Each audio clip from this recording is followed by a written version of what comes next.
para sa episode na to, let's go trip shopping once again. So, let's go! Binanggit ni Kuya Louie, ayun no, naka-guest pa daw sila dyan. Solid eh no? Dito sa area ko ngayon, puro bag oh. Then, doon naman, puro sapatos. May nakita ako ditong napakagwapong pair oh. Tignan nyo naman. Abangan nyo sa end ng video na to yung nakuha kong sapatos ah. Meron akong steel na nakuha dito.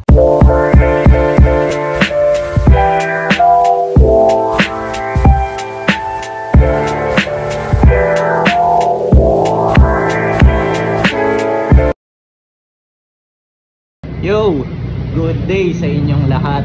So para sa episode na to, let's go trip shopping once again. So let's go! Tapos hoping ako na makakuha ko ng something, di ba? Kasi susubukan ko lang maglibot-libot dito around sa area namin, kaya sana may mga makuha tayo. So tara, check nyo, tamang Converse lang ako, then gamit ko yung 874 ko na Dickies pants, choco brown yan. Medyo pahirapan makahanap ng ganito. Okay ba? Bossing natin ah, boss. Ayan. Sakto, patingin ako kung ano mga meron dyan. Habang wala pa, pili muna ako dito.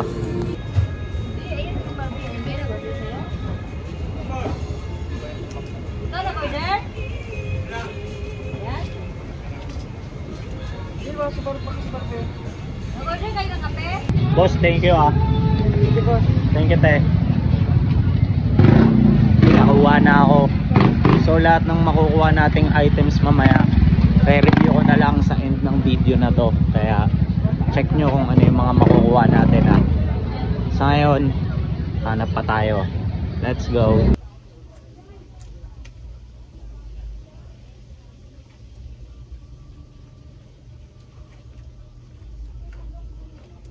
Yo, pakita ko lang sa inyo tong unang item na na-appreciate ko for this episode.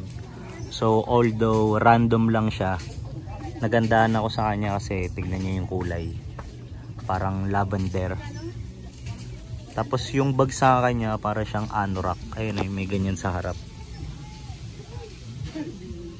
So solid tong piece na to. Ayun nga, although random lang siya, ang ganda para sa akin. Tapos ito pala yung brand nyo, Solumbra. Check nyo yung tag na itong item na to. Naalala ko sa kanya yung tag ng liquid blue. Tapos sakto parehas pa silang may blue, di ba? Check nyo yung design na ito. Parang poster ng Goodfellas. Tapos ang ganda ng print to. Random shirt. Dito ulit ako kay Kuya Louie, tapos may nakuha na naman ako sa kanya. Tapos ngayon papakita ko lang dito yung ilan sa mga collection ni Kuya Louie. Ito, tignan nyo tong PSG ni Kuya. Solid ng print eh no. Ayun oh, buhay na buhay. Tapos sa single stitch siya dito sa manggas. Tapos yung tag nya, ayan, AAA. Ayan. Then kung solid yung design niya sa harap, mas solid yung print niya sa likod. Tignan niyo naman. Ayun o. Diba? Grabe yung kulay na ito. Buhay na buhay. Tapos yung pangalawang shirt, ito, natripan ko rin sana to eh. Kaso ang laki. Although may ganito siyang issue, trip ko rin sanang kunin. Tapos ganito yung tag nyo. Ito naka single stitch to all the way. Ayan. Tapos tignan nyo naman yung design. Binanggit ni Kuya Louie, ayun no, naka-guest pa daw sila dyan. Solid eh no. Damn. Tapos buhay na buhay din yung details, di ba? Tapos tong last piece, ito. Ewan ko kung na-share ko na yon, pero sa pagkakatanda ko, oo eh. So gustong gusto kong linyahin tong brand na to eh, Camel. Tapos ito vintage piece. Tingnan nyo, ganito yung tag nyo. Ayan, burado na. Pero single stitch din to sa lahat. Tapos ang pinaka nagustuhan ko dito yung back hip nya. Tingnan nyo. Ayan o. Ganyan yung back hip nya, solid o. Tapos dated siya ng 1992. Ayan. Diba? Angas. Then marami pa. Ayun o, may mga nakasampay pa doon. For example, ito, Pink Floyd. Tapos Bracom yung tag neto. Kumbaga reprinted most likely. Pero ang dami pang maangas dito, more on PSG ni Kuya. Ang lalaki lang eh. Yung iba gusto ko sanang awitan eh. Pahabol ko lang, pakita ko lang tong Coldplay. Ayan, na t-shirt. Tapos yung tag niya is ayan, Gildan Ultra Cotton. Then solid ng print neto. Ayun o. Then napagkwentuhan namin ni Kuya Louie, 1 taon na lang pala, vintage na to. Kasi ayan o, 2006, di ba? As of now, hindi ko na nasundan kung nakakailang items na ako. Pero parang mga 4 or 5, mga ganon. Then ngayon, nandito na ako sa sunod na shop after kay Kuya Louie. And hoping ako na sana madagdagan yung mga items na makukuha ko, 'di ba? May nakita akong solid pants dito. Tignan nyo. Sobrang baggy. Tapos ganito yung kulay nyo. Parang indigo blue. Ayan o. Random lang ulit to pero ang ganda. Ang ganda ng bagsakan niya. Tapos ganito yung brand niya. Hagar. So ayan. Buti hindi naging Haggard. Check nyo tong nakita akong shirt to. Ayan. The Sopranos. Modern. Then reprinted na. Halata sa quality ng design niya eh, oh.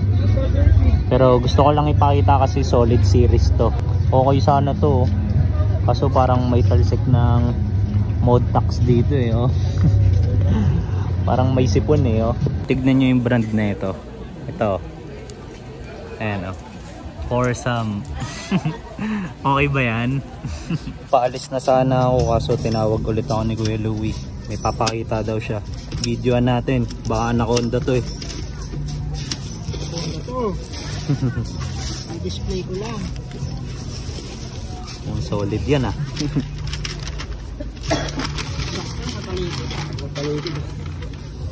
May pa-surprise ah. Hey! Ang ganda niyan Kuya. Buhay na buhay yung design nyo no. Saan mo kinuha yung picture Kuya? Nabili ko. Poster. Oo. Eh. Tapos pinaprame mo na lang. Display ko nga. Angas ng poster nyo.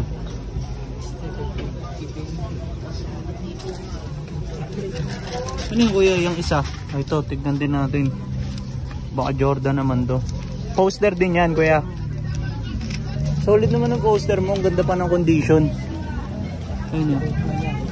Hindi siya yung parang lukot-lukot na. Na-preserve ng maayos ni Kuya. Check natin to. Ayan, nakaharap. Ano naman to? Damn! Pogi, naka-shadows pa siya nakat to. Sombrero na lang wala sa atin. Coach. Proud man. Ganda rin ng condition na ito Kuya. Buti pinaprame mo. Pogi. Pwede mo na rin yung benta Kuya. Ah, ito yung kay Jordan. Medyo may konting namat. Pero mas maganda nga tignan Kuya eh.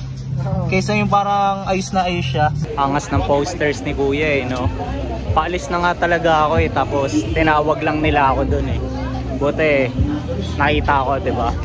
So, meron na namang panibagong flavor na nakita yung mata ko.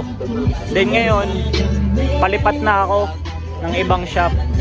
So, doon naman ako magtitingin ng kung ano mga pwedeng makuha. Let's go! So, palamig lang muna ako para chill lang, diba? Andito na ako sa next shop and check na tayo ng mga items dito. So dito sa area ko ngayon puro bag oh. Then doon naman puro sapatos. So unahin ko doon sa mga shoes, di ba? Tignan nyo tong pair na to. Para siyang yung Kin Jasper. Ayan o. Di ba? Tapos naka Vibram siya. Ayan.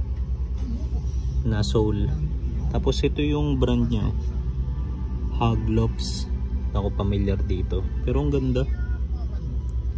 Halatang outdoor shoes din. Hangas eh, no? Dito sa pinakababa ko, may nagtatago na Clarks. Ayan. Clarks Flex Light. Tapos ganito yung itsura niya. Mukhang A1, diba? Tapos sa taas ng Clarks, tignan nyo, merong camel. So kakapakita ko lang ng camel na vintage shirt kanina, diba? Tapos dito may lumabas na camel boots. Tapos ganyan yung itsura nyo. Angas. May nakita ako ditong napakagwapong pero tignan nyo naman, canvas yung upper nya, tapos meron siyang embroidered na Timberland branding, diba? Ayan o. Naalala ko dito yung Nike ACG Laharlow. So susubukan kong i-flash dyan sa screen. Pogi na ito. Ang pogi rin ng pair na to. Check nyo. NB. Ganda ng silhouette. Ayan o. Kaso meron siyang ganito. Parang nataktakan ng upos. Pero bukod dito, wala na sana siyang ibang issues eh. Tignan nyo tong pair na to. Ngayon lang ako nakakita na ito eh. Ayan o. Nat Geo. Diba? May ganito pala. Ang kulit ng pair na to. Naka Gore-Tex feature na. Tapos naka Vibram na sole pa. O, diba? Di lahat na. Pogi din na ito. Halatang outdoor shoes. Then hindi lang ako familiar sa brand, pero ito yung pangalan, no. Kotima. O, diba? Lilinisan lang to eh. Ganda ng itsura. Tapos yung mga normal price range ng sapatos dito is ayan, ito $589. Sa napansin ko, nothing above 800 so far. Abangan nyo sa end ng video na to yung nakuha kong sapatos ah. Meron akong steel na nakuha dito. Ang ganda. Ang ganda ng pair, tapos ang ganda pa ng condition. So check nyo mamaya. Let's go. Pero tingin pa ako ngayon dito. Baka meron pa akong mga makuha eh. Check nyo dito sa mga jacket. Merong Nike ACG. Tapos yung presyo niya is ito, $489. Pero meron pan discount na 30%. So pinag-iisipan ko ngayon kung kukunin ko kasi sobrang laki. Pogi din sana na ito. Patagonia. Kaso pambabae. Parang kamukha pa naman nung Nike ACG ko. Na ganito rin yung material. Ayun o, yung wool. Sayang. Liit. Meron na naman dito nung Haglops na brand kanina o. Yung parang Kin na Jasper pair. Tapos tama nga ako na pang outdoor activities din to. Kasi tignan nyo tong piece na to. Gore-Tex siya. Then yung item is obvious naman. Jacket na mga pangginaw. Diba? So nakakatawa kasi mayroon na naman akong bagong alam na brand. Uwi na rin ako kasi para sa akin boundary na ako dun sa nakuha kong sapatos eh. So takits na lang maya maya. Let's go! And ito, nakauwi na nga ako. Then gaya nga ng sabi ko kanina, so ipapakita ko na dito yung mga items na nakuha ko. Tapos naisip ko lang para mas maayos tong outro natin. So ipapakita ko yung kada item based sa kung ano yung nauna kong nabili hanggang dun sa pinakahuli kong nakuha. Okay? So wag na natin patagalin. Let's go! So para sa unang item, ito. Pants. Ayan. Then anong pants? Once binuklat siya, ganito. Jogger pants. Ito magiging pambenta ko siya. Then yung brand niya is, ayan, Uniqlo. So ito yung unang item natin, jogger pants na Uniqlo. Then para naman sa pangalawang item, ito, t-shirt. Then anong t-shirt to? Once binuklat siya, ito. vintage shirt. So, ang brand nito is ayan, Prutas, Fruit of the Loom. Tapos, kung mapapansin nyo, naka single stitch siya dito sa neckline. Then, pakita ko rin dito sa manggas. Ayan. Diba? Then, pati sa laylayan. Ayan. Lapit ko para mas makita. Diba? Kasi yung ilaw parang nagmumukhang double yung stitching niya Pero ayan, di ba? So ito, nakuha ko to kay Kuya Louie. Ito yung nabanggit ko kanina na nakuha ko sa kanya. Tapos pakita ko lang din pala, wala na siyang back hip. So bakit ko to kinuha? Wala, kakaiba lang Na-appreciate ko lang. Nagandahan lang ako kasi bukod sa ang angas ng design para sa akin, ang ganda ng color combination ng mga ginamit.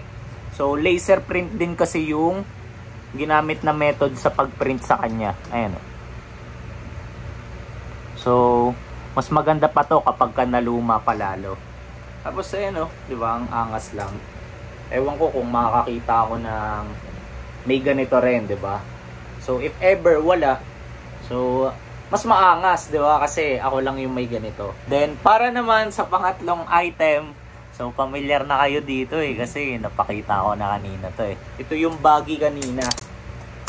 So, mas mapapakita ko yung kulay ngayon. Kasi kanina parang medyo madilim So, ganito yung tsura niya.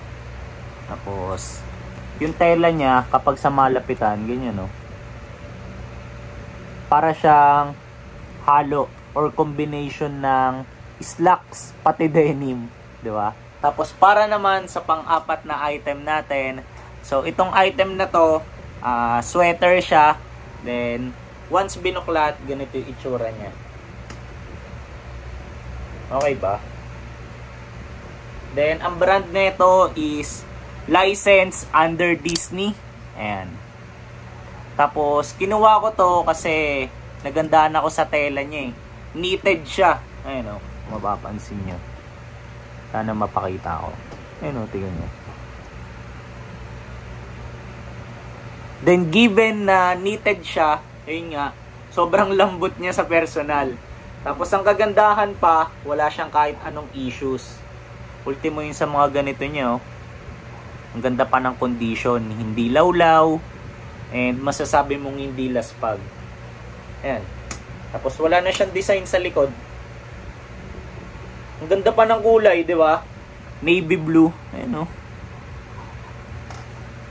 Then, para naman sa fifth item natin, so ito, jacket. Tapos, once binuklat tong jacket na to, ganito yung itsura niya. Ganyan. So, anong jacket ba to? Vintage na jacket. Tapos yung brand niya is, buklatin lang natin or buksan lang natin yung zipper, saglit lang. Ayan. Jerseys. Ang kagandahan dito, unlike sa mga usual na jacket, masasabi mo talagang vintage na siya kasi wala siya nung mga extra layer of stitching pagdating sa ganito. Ayan, sa hood part niya. 'Di ba kasi usually meron pang mga tahi dito. Pero ito wala na. Common kasi yung mga ganito sa mga lumang garments. Tapos nakadagdag pa na lalong magmukhang vintage tong item na to kasi mapapansin nyo, ayan wala siyang strings pagdating dun sa hood niya. Di ba? Tapos gandang-ganda ako dito kasi working smoothly rin yung hardwares niya or yung zipper. Ayan di ba? Tapos ang ganda pa. Angas, di ba? Kulay silver. Then ito, wala rin tong kahit anong issues. Para naman sa next item natin, so move na tayo sa mga footwear. Then ito, pakita ko na yung sunod na item. So Kin na sandals. Madalas na ako nakakakuha ng mga ganitong item ngayon no? Ayan. Tapos ito, nakuha ko to for $380. Tapos yung size niya is size 7. Ayan, meron pa siya nung price sa ayan, sa baba. 480, di ba? Pero discounted kasi dun eh. Tapos natawaran ko ng 380 na lang. So ito. Bale, magiging pambenta ko naman to. Tapos, aside sa mga alikabok, wala naman siyang ibang issues. Ayan. Diba? Okay ba to? Kung size ko lang to, gagamitin ko rin to eh. Kaso hindi eh, maliit sa akin.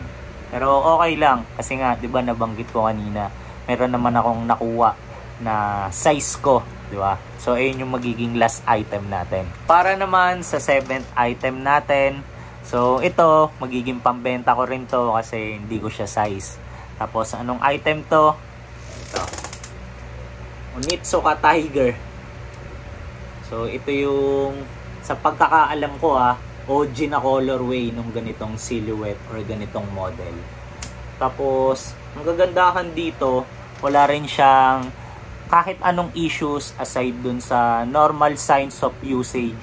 So, ayan, medyo fading lang yung mga sa suede part niya. Ayan, ayan dito. Pero when it comes dun sa leather niya, na-check ko kanina to eh, lahat naman is smooth. Ayan. Tapos wala rin siyang ganong heel drags. Ayan, diba? So, wala na rin ako madidiscuss dito. Pero nagandahan pala ako dito. Pahabol ko lang sa part niya na to. Ayun, yung meron pa siyang ganyan, diba? Tiger. Sakto pala, diba may nakuha akong t-shirt na tiger. So, ito rin pala tiger. May natatago siya na parang, ewan ko kung anong tawag sa part na to. Ayan, may ganyan siya. Tapos ito, around size, check ko lang. 24 cm siya. Ayan. So ito, yung second to the last item natin, Onitsuka Tiger. Di ko lang alam kung ano yung tawag sa kanya. Subukan ko na lang i-flash diyan sa screen, okay? So ayan.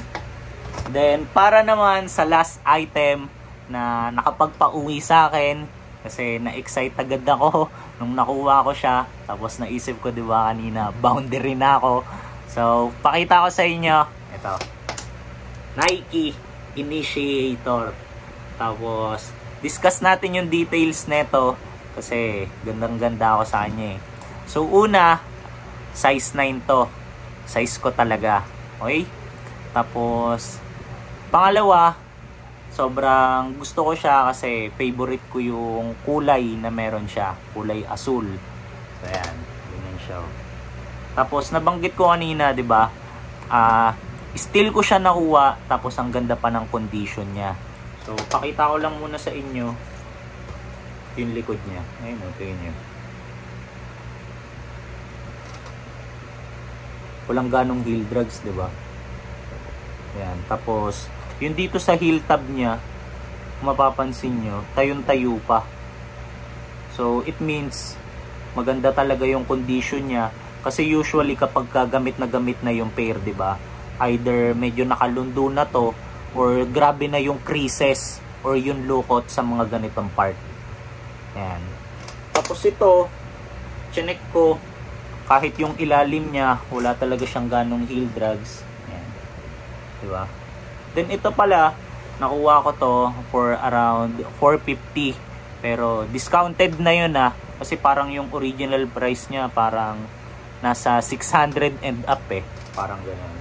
Then, ito, pakita ko lang ulit yung pangalan ng pair na to is, ayan, Initiator. Diba? Tapos, I think na-release to parang recently lang din eh. Hindi ko lang sure kung pantakbo ba siya. Pero ito, gagawin ko tong pamorma. So, ayan. Naalala ko nga sa kanya yung Air Max 95 ko na kulay asul tsaka puti rin. So, ayan. Ito yung last item natin. Pakita ko lang for the last time, di ba? So, since napakita ko na yung kada items na nakuha ko for this episode, so, comment kayo kung ano kaya sa tingin niyo yung pinakamagandang item na nakuha ko. Bale, para kasi sa akin, obvious naman, di ba? yung Nike Initiator yung top pick ko eh. Tapos pagdating naman dun sa mga garments, yung vintage shirt yung favorite ko. Tapos since nagawa na pala natin tong outro, so matik nyo na to, kailangan ko na ulit i-end yung episode natin dito. Pero bago ko yun gawin, gusto ko lang munang i-share na ang saya ko ngayon. Kasi 'di ba, gaya nga nung nabanggit ko kanina sa umpisa ng video natin na to, bala ko lang naman talagang mag-ikot-ikot around dito sa amin eh. Tapos ang ending, nakakuha pa ako ng mga iba't ibang items, 'di ba? So, ang saya lang ng naging adventure ko for this episode. Tapos, if ever lang din pala, pahabol ko lang din. For example, meron kayong ibang mga naiisip na ideas or suggestions outside dun sa mga items na nakuha ko. So, feel free lang na ibato yan dyan sa comment section natin sa baba. Okay? So, yan lang. So, ingat kayong lahat. Then, see you na lang sa next kong upload. So, let's go!